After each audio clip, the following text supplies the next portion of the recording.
अस्सलामुअलैकुम viewers, welcome to my channel. कैसे हैं आप सब? आई होप आप सब ठीक होंगे। तो आज मैं बनाने जा रही हूँ गुजरात की स्पेशल फाफड़ा जलेबी की रेसिपी। जलेबी की रेसिपी मैं आपके साथ शेयर कर चुकी हूँ। अब मैं आपके साथ शेयर कर रही हूँ फाफड़ा की रेसिपी, जो बहुत ही मज़ेदार लगता है जलेबी फाफड़ा का कॉम्बिनेशन। तो अगर आपको मेरी वीडियोस पसंद आए, रेसिपी पसंद आए तो लाइक कर दीजिएगा, और चैनल अभी तक आपने मेरा सब्सक्राइब नहीं किया है तो सब्सक्राइब कर लें और ऑल नोटिफिकेशन बेल आइकन को क्लिक करें। तो आइए बनाना स्टार्ट करते हैं।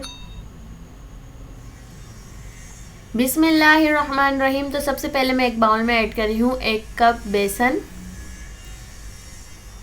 इसी के साथ में इसमें ऐड कर रही हूँ 1/4 टीस्पून सॉल्ट और ब्लैक पेपर ऐड कर रही हूँ मैं 1/4 टीस्पून तकरीबन। अजवाइन लिए मैंने 1/2 टीस्पून, जिसको मैं हाथों से इस तरीके से मसल लूँगी और फिर ऐड करूँगी। इससे क्या होगा, बहुत अच्छा फ्लेवर आएगा अजवाइन का। अब ब्लैक पेपर बिल्कुल ऑप्शनल है, अगर आप ऐड करना चाहें तो 1 टेबल स्पून या 1 टीस्पून आप इसमें ऐड करेंगे। पहले ऑयल और अच्छी तरीके से पहले कंबाइन कर लेंगे, हर चीज़ों को आपको मिक्स कर लेना है। फिर उसके बाद आप टैप वाटर नॉर्मली घर का ऐड करेंगे, थोड़ा थोड़ा करके, बिल्कुल ज़्यादा ऐड नहीं करिएगा क्योंकि ये चिपकने वाला डो बनेगा। जितना अच्छा आप डो बनाएंगे उतना अच्छा आपका जो है फाफड़ा बनकर तैयार होगा। कोई मुश्किल नहीं है, इसको बनाना बहुत ईजी है। तो इसको देखिए, मैं थोड़ा थोड़ा सा पानी डाल के इसका जो है एक अच्छा सा डो बना लूँगी। नरम डो नहीं बनाना है आपको, थोड़ा सख्त सा ही डो बनेगा इसका।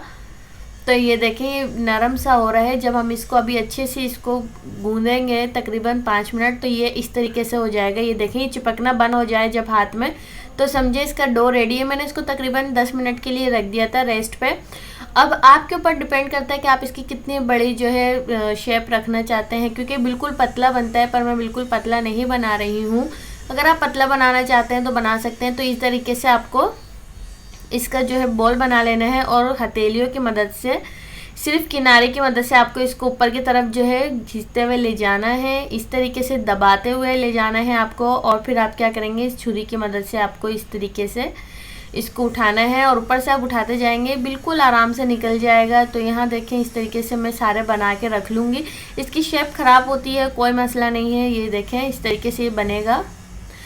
तो आप देख सकते हैं मैं थोड़ा सा मोटा रखा है, इसको बिल्कुल पतला नहीं किया है। और आप इसको जितना चाहें कलर दे सकते हैं, इसको बिल्कुल लाइट ही कलर दिया जाता है।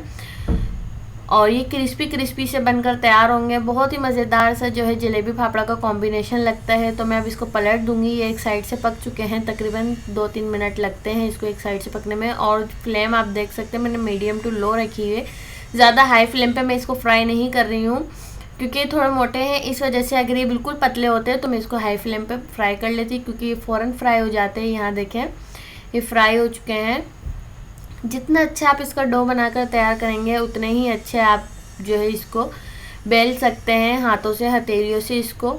और अगर आपका ये डो चिपक रहा हो तो इसमें थोड़ा सा ऑयल लगा के इसको अच्छी तरीके से आपको हथेलियों से नीट करना है। आपको इसको अच्छी तरीके से मसल के इसको जो है डो को तैयार करना है, फिर इतने ही अच्छे आपके बनकर तैयार होंगे। तो यहाँ देखिए, मैंने सारा बैच तैयार कर लिया है, और बहुत ही मज़ेदार सी क्रिस्पी से बनकर तैयार हुए हैं। जलेबी फाफड़ा का कॉम्बिनेशन बहुत ही ज़्यादा लजीज और मज़ेदार सा बनता है। तो यहाँ देखें, बहुत ही इजी स्टेप्स के साथ फाफड़ा की रेसिपी तैयार है। मैंने इसमें ब्लैक पेपर ऐड किया, इसमें जो है एक जायका आ गया, फ्लेवर आ गया। आप चाहें तो ऐड कर सकते हैं, वरना ऑप्शनल है बिल्कुल।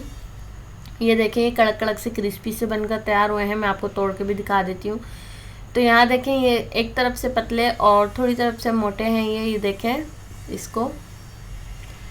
बहुत ही मज़ेदार सी रेसिपी और बहुत ही आसान सी रेसिपी आपके साथ मैंने शेयर की। आई होप आपको पसंद आई होगी। अगर आपको पसंद आई हो तो लाइक और शेयर कर दीजिएगा, और मेरे चैनल को सब्सक्राइब नहीं किया है आपने तो मेरे चैनल को सब्सक्राइब कर लें और ऑल नोटिफिकेशन को क्लिक करें, ताकि आपको मेरी न्यू आने वाली हर रेसिपी सबसे पहले मिल सके। तब तक के लिए अपना बहुत सारा ख्याल रखिएगा और मुझे अपनी दुआ में याद रखिएगा। तो फिर मिलेंगे इंशाल्लाह नई रेसिपी के साथ। तब तक के लिए अल्लाह हाफिज़।